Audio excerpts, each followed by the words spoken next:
Ono musajja tumutabukira naye nga twakuŋŋanye.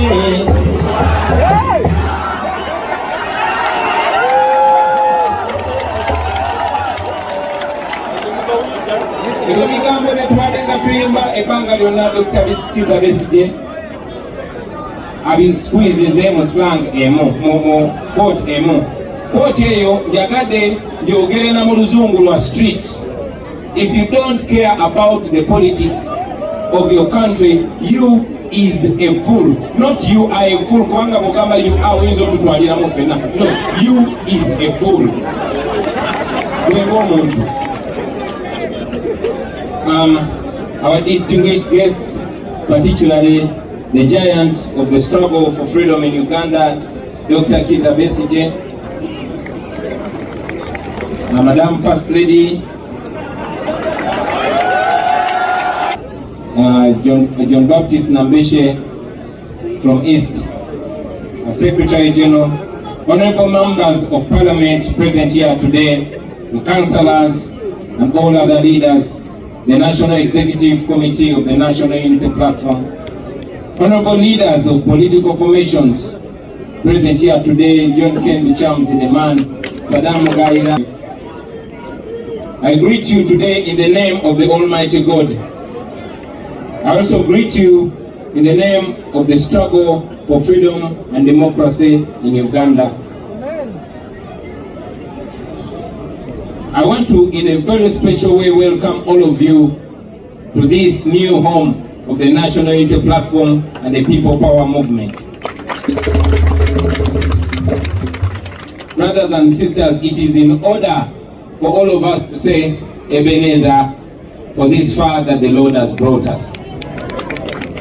In the beginning, many naysayers dismissed us as a mere wave. They said we would, cease to exist in a short while. But I responded to them at that time, and I still respond to them now, that we are here to stay because we are the National Unity Platform.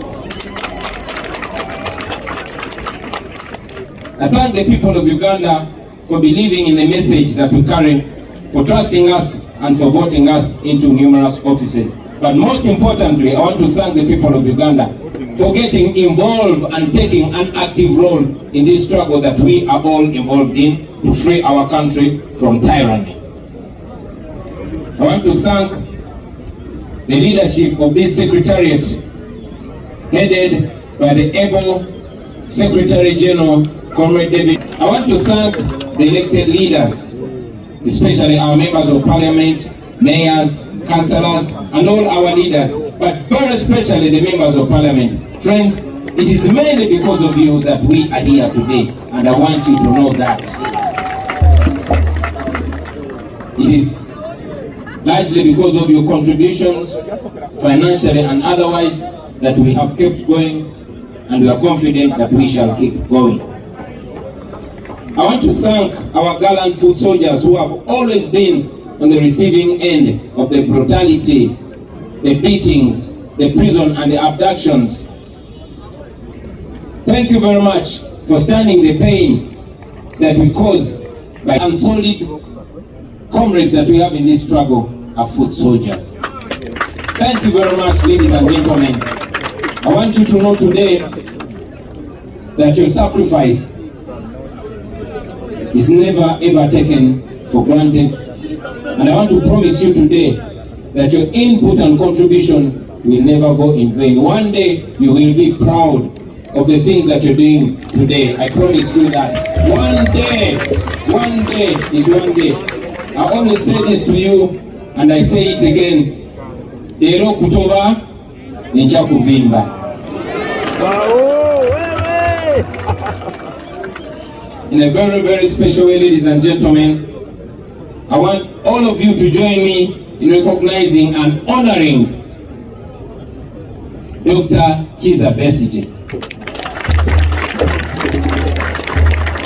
Allow me, sir, today, like many times in the past, I will not address you as Dr. Kizza Besigye. I will address you as President Kizza Besigye. Because This giant that we have in our midst today has endured persecution, dehumanization, humiliation, all at the cost of all of us. He has been betrayed by comrades that he has trusted most. He has gone ahead to inspire many of us. Doctor, I stand here before these people. But because of the pain that you had for our country, you got into the struggle, which was even more dangerous than the one involved in today. So it's because of you that I felt the challenge and I rose to the occasion to do what I'm doing, and be sure that it will not end on me, but I will continue that legacy and push it down so many generations to come. We salute you very much, sir. And may God grant you a long life so that one day you see your dreams come true through many people, including myself. Ladies and gentlemen, in the same way, I want to honor those senior comrades, not just to celebrate but to reflect.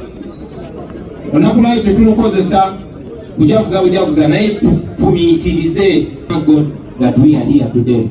So as we open this place, as we open this new headquarters, ladies and gentlemen, I request all of us to avoid having that sense of a rivalism of comrades. Also, in the spirit of unity, I want to use this opportunity not only to salute our comrades in the struggle that are with us today, but also to call upon them, like we are calling upon all of you, to embrace the spirit of unity. We can never do this alone. Nachibagamba olunaku lumu ebugiri mu 2017, was it 2018? Nabagamba nti ekibiina kyonna bwe kirowooza nti kisobola kyokka oba namunigina okuvonya Uganda okuginunula kiba kyerimba. Batuwagidde nnyo baganda bange, buli woyita bayimba National Unity Platform, bayimba People Power, naye tetusobola kikola ffekka, tulina kikola na buli omu. Ate sijja sibakulembeze bokka, abanaddiini, abasomesa, abalala abekolera emirimu egyabwe. Everybody has a role to play. I am very happy nti bannange mukoze omulimu gwamwe. Abaana ba boda simanyi bwenyinza beebaza, abasomesa simanyi bwenyinza beebaza, abakalika simanyi bwenyinza beebaza, abayimbi bannange simanyi bwenyinza beebaza, ne bannabitone byonna mukoze omulimu ogw'amaanyi. Let us continue working together, but most importantly, let us lead by example. Let us lead by example, ladies and gentlemen. Mwe abana ba People Power nama aba NUP, Katonda watutadde atuchallenges buchallenges. This love that has been shown to us by our comrades is supposed to humble us. Okwagala kuno kwe batuwadde tekugezangako ne kukuwanika amampaati, wabula njagala kukukkakkanye. Njagala mmanye nti batuchallenges. Era nse tunuulidde bukulembeze ki bwe tu offeringa. First and foremost to promoting a unity. Dr. Besigye yakyogeddeko, sisobola kiddamu kwekana perfection yakyogeddemu. Ne munzikirize nange nga teddoboozi lyange ku bigambo bye nti omuntu yenna alwanyisa abalwanira eddembe okukwatagana ye mulabe number 1. Mupreaching unity. Ate omuntu yenna alina bw'alaba ng'omusana mumuwaanirize n'emikono ebiri nga mujanjudde bwe muti. Omuntu yenna bw'akeerera ku makya n'alaba nti ddala ekituufu ekikyamu ekiragobererwa, mumuwaanirize togambanga nti nze njagala muwago wammwe baganda baffe bye tulina mu struggle. Njagala okubasaba okusookera ddala mumanye nti ffe tusobola bakulembera bukulembeze,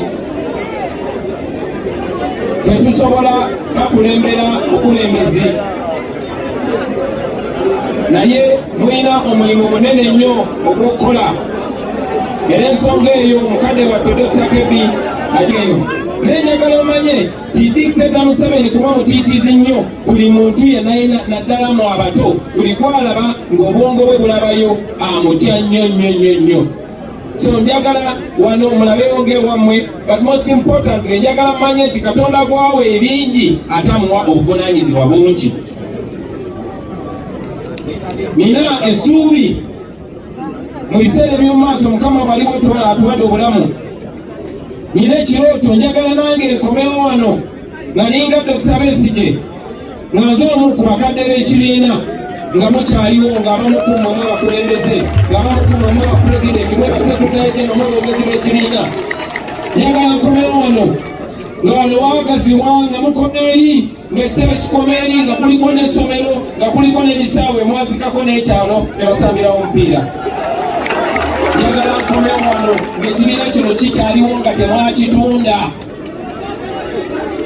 Most importantly, njagala nkomewo wano nga kino kyekibiina ekikulembera Uganda. Kirinsanyusa okukiraba ekyo mu biseera eby'obulamu bwange, naye nga manyi kikyakola, manyi nti ekyo ekirooto kigenda kutuukirira, manyi nti olunaku lujja kukya nkomewo wano nange ng'omugenyi, ng'omu ku bakadde b'ekibiina, nga tukyali ku values zezimu, nga tukyali ku bigendererwa bye bimu, nga tukyali ku nnono y'emu, nga tukyali ku mulamu gwe gumu, naye okusingira ddala Katonda nga tukkiriza ng'omulamu ogwo tugutuukiriza mu bikolwa bingi eby'enjawulo. Mwebale nnyo, mwebale engeri gye banfuya akasente ebigambo byange bino kabikomi wano. Mwebale nnyo, mwebale ddala. Mwebale nnyo, mwebalire ddala. Banzijukiza era njagala nkibaka bya wano ebisinga obungi biri mu mannya ga National Unity Platform. This is the property of the people of Uganda, courtesy of the National Unity Platform. Thank you very much, ladies and gentlemen, and God bless you. Yes, banzijukiza nti n'ebitanabeera manya gaffe tebigenda kugira manya ga Joel Ssenyonyi, wabula bigenda kugira manya ga National Unity Platform. Thank you very much, ladies and gentlemen.